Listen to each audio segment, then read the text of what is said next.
XIII век. Древнюю Русь раздирают междоусобные войны, разобщенность и враждебная разрозненность русских князей. Монголы легко захватили разрозненные русские города, а разобщенных русских князей заставили платить дань. Этим бы все и закончилось. Но за спиной монгольской орды стояли не грозные воины, а умные чиновники. Те, кто объединил разнородные кочевые племена в централизованную империю. Это уйгуры. Древний народ, создавший Великую империю, уйгурский каганат, степного гегемона Центральной Азии еще в VIII веке. А к XIII веку уйгуры уже 500 лет как имели свою письменность и блестящую цивилизацию государства с богатейшими библиотеками, где археологи нашли 50 тысяч манускриптов. Чингисхан находился под влиянием рассказов уйгуров о величии уйгурского каганата и хотел видеть в монгольском государстве его наследника, которому предназначено стать новой империей, равной которой после великого уйгурского каганата не было. Чингисхан покорил полмира, но сам управлять им не умел. Его войско, грозное, но бесписьменное. И тогда он нашел народ, который стал его мозгом, уйгуров. Чингисхан взял уйгурский алфавит и уйгурских чиновников в 1204 году, за 20 лет до нашествия на Русь.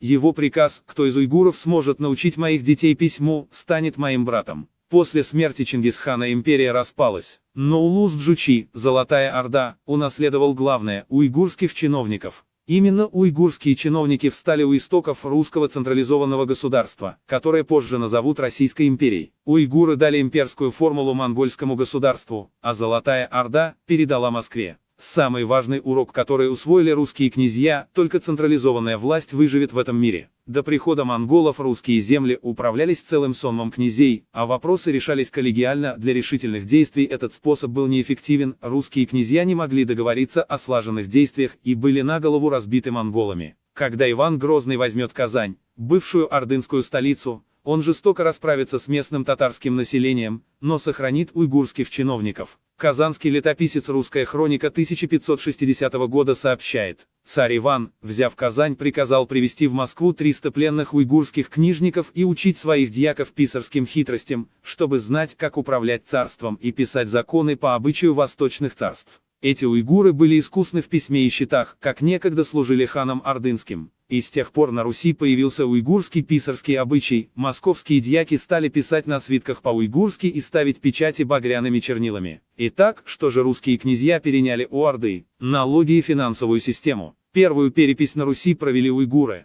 Тысячи грамотеев уйгуров переписали все население, оценили уровень доходов сословий, создали систему налогообложения, считали все от крестьян до коров, ввели систему баскаков, сборщиков налогов, и десятичную систему налогов, 10% с каждого хозяйства. Это появится в русских летописях как десятина. Слова «деньги», «казна» на Руси, от уйгурского тенге и хазна, веротерпимость и православие. Орда дала православной церкви единый статус, освободила ее от налогов и военной службы. Единая церковь стала главной духовной опорой московских князей, а митрополит Московский единым главой русской церкви. Русь переняла у Орды веротерпимость, что обязательно для империй. Централизованная власть. В 1480 году на Руси впервые появился единоличный государь, великий князь Московский, Иван III Васильевич. Московские князья стали самодержавными правителями, как ханы Орды, и стали называться царями, а позже императорами. Но главное, русские переняли у уйгурских чиновников то,